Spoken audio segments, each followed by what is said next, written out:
Hey everybody, welcome to Chin Fat. This is the second part of a small series I'm doing on cameras, on basically how lenses work, how exposure works, how shutter speed, all these different types of elements of the camera works. And in this one I'm going to show how to set up a camera.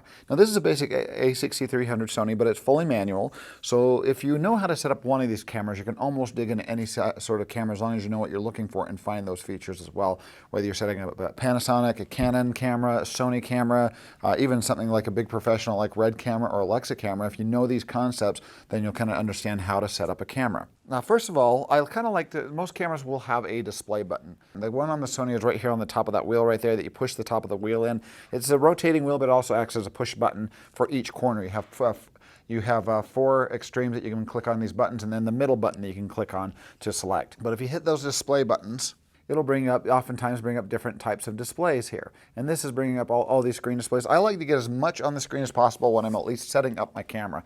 So I can kind of go through. And then if you know what you're kind of looking for on the screen, then you'll be able to change those settings. First of all, we look at the top right here. This right here talks about the codec right there that it's using and the frame rate. You have 24p, and then you have XAVCS 4K. So this is shooting in basically 4K resolution at 24 frames per second. It's using a codec that's called XAVC.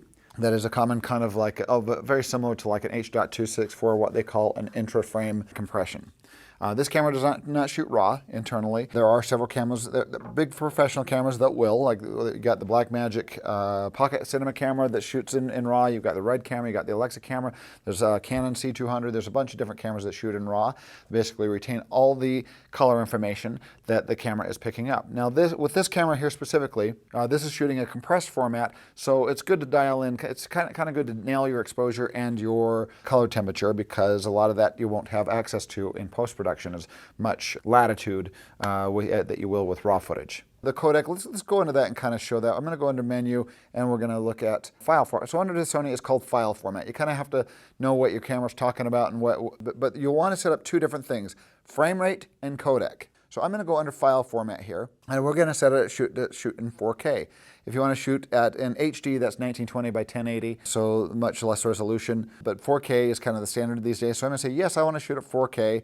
And then if I go down under record setting, sometimes these settings are in the same location as well. So it depends on the camera that you're working with. And I'm shooting at 24 frames per second. And then we have our data rate, which is how much color information this shoots. And this is really good, a lot of good color information here. It's 100 megabits per second. A lot of standard cameras kind of start around 35 megabits per second, and this one shoots up to 100 megabits per second. So it retains actually a lot of color information for shooting on just a regular SD card. So that's how we set up our frame rate and our resolution, something you want to be concerned with when you're setting up your camera. So in this camera, I'm going to hit the menu button, and we're going to go through. And I'm not going to spend a lot of time on going through specifically the Sony camera here. I did that in another tutorial that I have. But you're going to want to make sure that, first of all, that your camera is on manual exposure. Some of these cameras come where they're automated. On top of the camera, I've got my wheel dialed in for film mode here. So this is also a still camera, but right here on top of the camera, I've got it in the little film icon, which is the video mode there. With any one of these any camera that you're using, you'll want to make sure that you go in here. Sony's got like an exposure mode, and you're going to select that, and you're going to make sure that you're in full manual mode, which means you're going to control the iris manually. And these are more professional settings. If you're doing lighting, you don't want your iris opening and closing automatically. You can actually see that in camera. And sometimes if you're just doing like home video or just like some quick little video for YouTube or something like that, you probably don't care, and you can put it like on all auto if you want to. And I can go up to like program auto, which will take over the exposures and change the exposure. But right here, since we're doing manual settings, I'm going to put that in manual because I want to control my iris, I want to control my f-stop, I want to control my shutter speed, and I want to control my ISO. So as we look down at the bottom here, this is going to be some of the most important information that you have inside your camera here, is all your exposures. And down here at the bottom, you can see I've got my shutter speed at the bottom, I've got my f-stop right there, and I've got my ISO right there.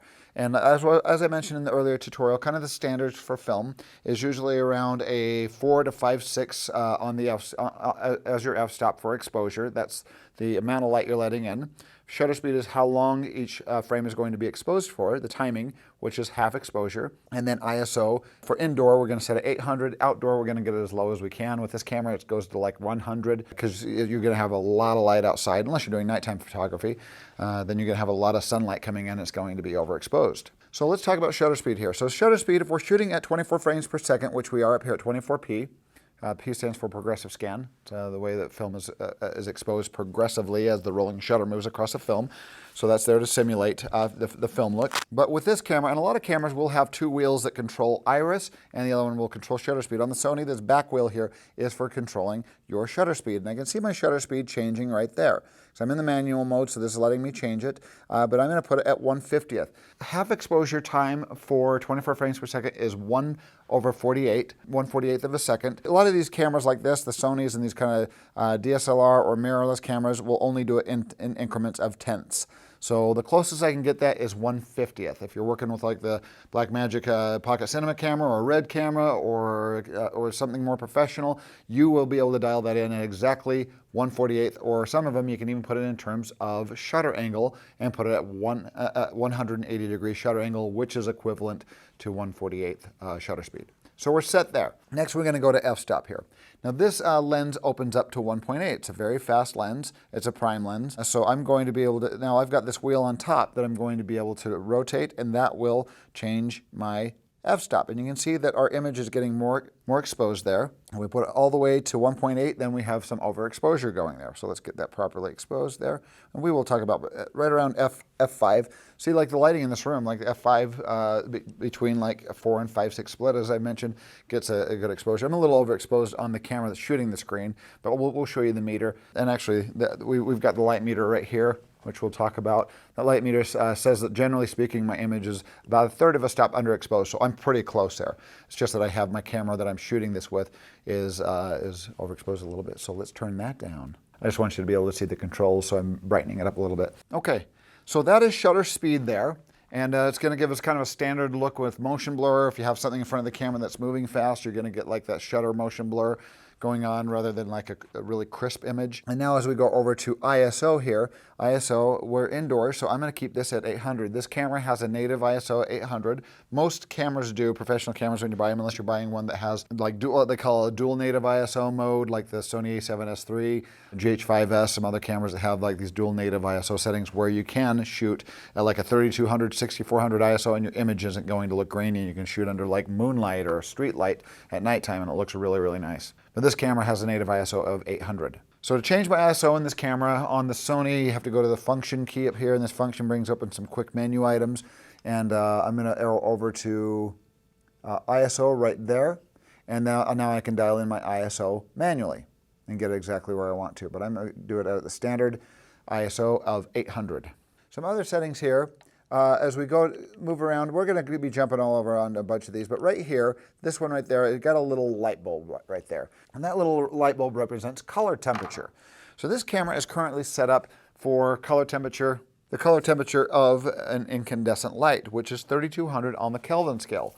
If you go back and watch my previous part to this, I talk about color temperature and different lights having different color temperature. And we are actually under fluorescent lights in this room. So fluorescent lights tend to typically hit around 4000. So in the Sony, I go into the function key here and it brings up kind of these quick items. You can also find in deep dark menus, but this has kind of a quicker little one. I'm going to arrow around until I get over to the light right there. We're going to select that. And the three standard temperatures that you're usually dealing with, well, actually, and two major ones in film are going to be incandescent or indoor light and sunlight outdoor temperature. So with this, I'm going to go, right now I'm on incandescent. I can move down to the white fluorescent, which is 0 with this fluorescent light. That measures it accurately in this room. I can select that, or I can go down to, or I can go and find the sun. The sun is going to be for outside light. You have shade, you have diffused light, cloudy, but right now I am under fluorescent light. You can see as we change that look at the color temperature here as we change that. So we go outdoor light, there's a lot of blue light outdoors, so it's going to think there's a lot of blue and it's going to push it more towards, it pushes warmth into the shot. And then as we go into incandescent, it'll get a little more, it's a little too cool for in here because we're under fluorescent lights. So fluorescent lights kind of get the accurate colors there and it looks a little bit more balanced under that. So you have to tell your camera whether you're under outdoor light or whether you're in indoor light or under fluorescent light. And what I'd really recommend as well is when you're going through all these settings, at first when you're trying to learn this stuff, I'd recommend make a list of items that you check on your camera and go through and check it while you're setting it up, getting ready to shoot. Another thing you have to worry about when you're setting up your camera is what Sony calls it a picture profile. A picture profile is basically going to be a look of how it treats saturation, how it treats gamma, how it treats contrast to your image. And that's going to be found like right here on the screen. I can see that it says PP off, which means picture profile is turned off. So it just kind of has a standard look to it right now. But if we go into the menu here, and you'll have to look up your camera's type of settings and see what these different picture profiles do. Sony has a list of all theirs online that you can look up. And mine, under the first camera down here, I've got a picture profile here at the bottom. It's turned off, but if we turn that on, select that. Now it has some standards that are set up in the camera, and as you move through this, you can see different levels of contrast. You can see it getting flatter, more colorful, more contrasty. You just have these different looks that are already programmed into these profiles. And a lot of these, what people will usually do is they like to shoot in a format that's called log. And it's different for each camera. Sony calls theirs S-Log, Panasonic calls theirs V-Log, Red calls theirs Red Log, Canon calls theirs C-Log. So there's a bunch of different terms for that. But as I arrow over into this here, it shows how it is treating two really important things. One is going to be gamma and one is going to be color, are the two most important. Gamma, that means lighting basically, how it's treating light and contrast. Contrast is how far apart the darks are from the highlights. It spreads those out further or gets them closer together. S-Log, this flavor of S-Log is S-Log 3. One of the more recent versions that they have, works really well for outside. This preserves dynamic range, but your image tends to look flatter when you shoot it at first. It pushes everything more towards the mid-grays, and then your image looks flat, but it still has that color information in there, but it still has a lot of that information in there where you can take it digitally afterwards and spread the contrast out, and it won't destroy the darks and the highlights. You get a better what's called dynamic range, but your image looks very flat at first. And for color mode, we got S-Gamut Cine. So once again, it doesn't look very saturated. It looks kind of flat, but you can pull those colors out in post-production if you know what you're doing and make it look really, really pretty and preserve a lot of the details. Because if it's too contrasty and you're shooting outside where there's a lot of shadows and like a lot of darks in the shadows and the sun poking through it, you're going to lose either if you expose for the sunlight rather than for the shadows. Yeah, you're going to kind of kill the shadows, kill the details in the shadows, and vice versa. If you're exposing for the shadows, you'll blow out the image of the sun if it's like you're seeing that in the background. So the S-Log will help preserve a lot of those details, or any sort of log if you're working on different cameras.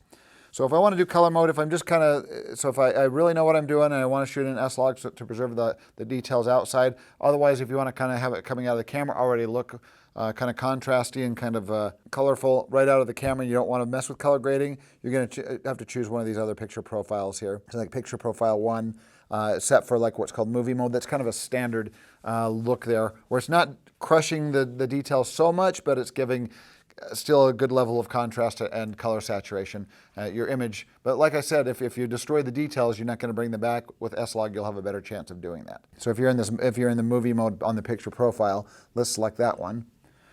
And you can see right there, now it says picture profile 1 is the one that it's set up as. So now as we kind of go around these here, that's how much time is left on the card. That's how much percentage on your battery. You can see I've got my, this set at fluorescent 0 right there as we're moving around. So we're looking pretty good on our settings there. So a couple other things you want to kind of meter on this camera is going to be exposure first of all, and then the other one is going to be focus. So let's talk about exposure, getting a good exposure here.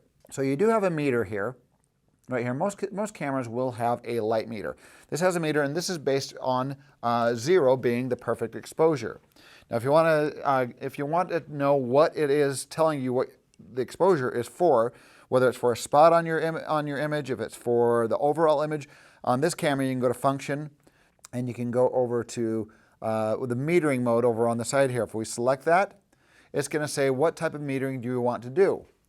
You can say, well, I want to do the entire screen average, which is probably one of the best ones to do. I kind of like the entire screen average. You can do center weighted, which is going to look more towards the center of the screen. Right now, this my character is not set in the center. She's pushed over a little bit, and she needs to be a little bit taller. Then it's going to tell me what that exposure is for kind of that center area there, like if it's a face or something like that. Or we can go multi, which does kind of just like averages out just like a spot, kind of multi regions on the screen. And this also has a spot meter. Spot meter will tell you the exact exposure on a specific spot.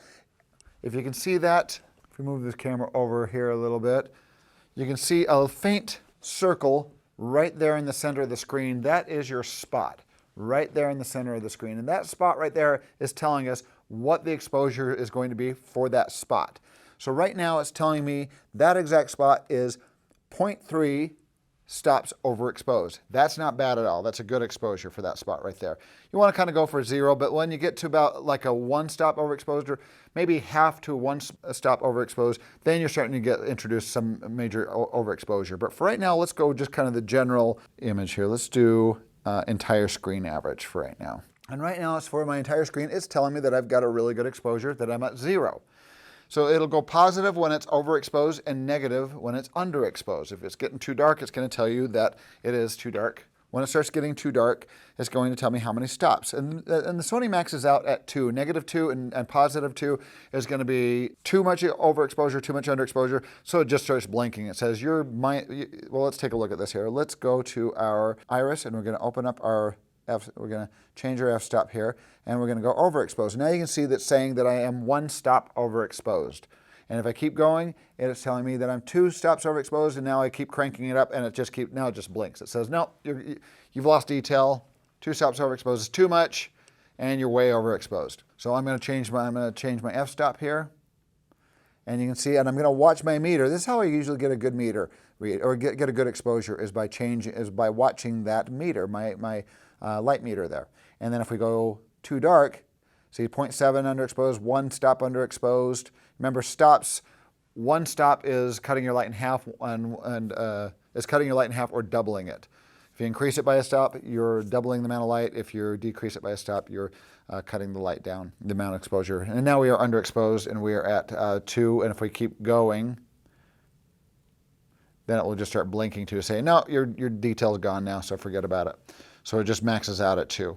So if you're trying to get a good exposure, that's one way of getting a good exposure, is by using your camera's built-in light meter. Another way that we have in this camera here is if you keep hitting the display button, most cameras will have what's called a histogram. That's our histogram right there. And our histogram basically gives us a reading. This is basically on this end right here, this is black right there, and on this end of the histogram, that is white right there. It's basically dark and white, and in between imagine a gradient going from black all the way up to white here, to mid-grays. The middle is kind of middle gray, and it's this gradient going from black to mid-gray to white as it goes across the screen. And the mountain represents a level of exposure that's in the mid-range right now. So if you get a mountain in the middle, that's telling you that you are getting a good exposure. If you move it down, things start to touch on the left or the right, you're getting detail loss in the darks and in the highlights. Let's change our iris and watch this. That's an underexposed shot right there where the mountain is more to the left. And as you crank this up, starts peaking and losing detail, and that is an overexposed shot. So you usually want to get that mountain in the middle. The heaviest concentration of pixels exposed in the mid-range. Of course, we're going to have some down near the lower range with our dark hair, and other dark objects in the image, but we're getting a little bit of a peak over in the darks. But the mountain, the main amount of pixels are going to be in the middle, and that's another tool you have for exposure, is using your histogram to see how much detail loss you may be getting in the shot. And look at this. While we're talking about that, let's look at the image when we go into the picture profile and set it for a log shot. Now look how the mountain is pushed together closer. Now all the pixels are pushing more toward the mid-grays rather than spreading out. This image doesn't have very much contrast, therefore it is, and they say it's better to overexpose by about a stop or 2 depending on what camera you're using when you're shooting in S-Log, especially if you're shooting outside. If we move that mountain toward the middle, there, see now look at that. Now that we're overexposed by 1.3 stops, but our histogram has that mountain in the middle. And it's preserving a lot of details. It may not look like it on the screen, but that is really preserving a lot of details right now. And if I mess with that in post-production, I'm really going to be able to control, define where the highlights are going to be, where the darks are going to be, without losing detail. And now we have a lot more detail in the hair. And yeah.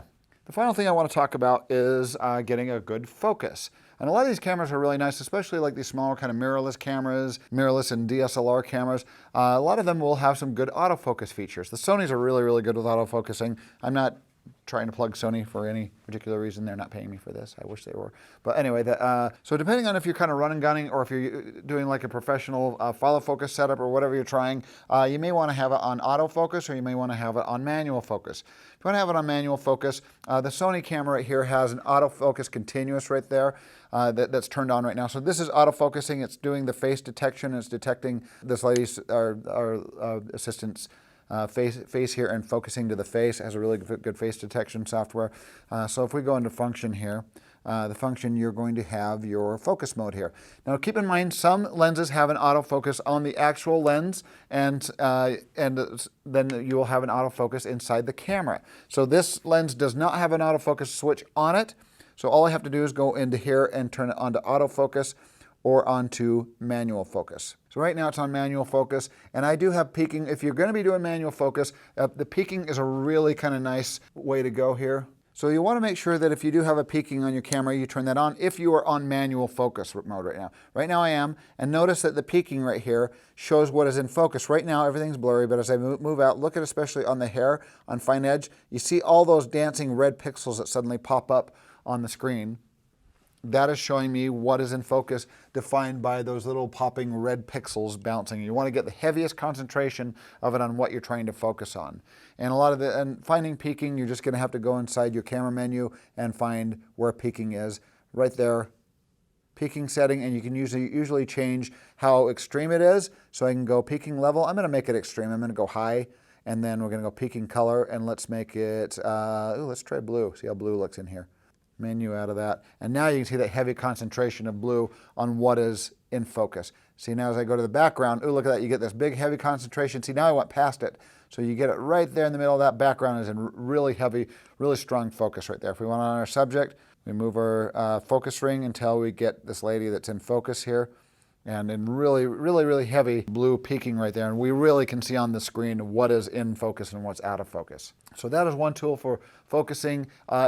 Oftentimes on these cameras, if you turn your autofocus on, the peaking just goes away because it's just detecting it, and there's no need for you to try to control it because it will control the focus now. So when it's on autofocus, you can also go into the function. You'll have a focus area as well. Tell it kind of what you want it to be, more concentrating on what you want it to autofocus to. Right here is kind of wide. It's kind of detecting whatever is kind of really taking up a big part of the frame in the camera. And this has the face detection turned on, so it knows that you can actually specify a zone. You can say center weighted. You can do a spot. You just have a whole bunch of different features in here. I kind of like putting it on this wide there, and it just kind of follows the action. It picks up, the AI in this camera tries to detect if there's a face in the image, whatever's close to the camera, whatever's taking the most up the most amount of the frame oftentimes. But this one just kind of defaults to the face as well, because I've got the face detection turned on. So that's really about it. If you have all these setup items kind of down pat and memorized, or you have them written down,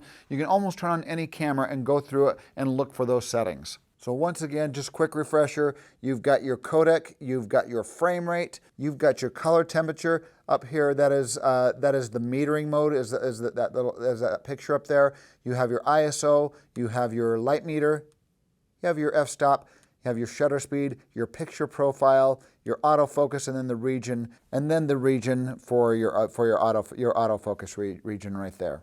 Anyway, well, thanks for watching, guys, and if you have any questions, please post them.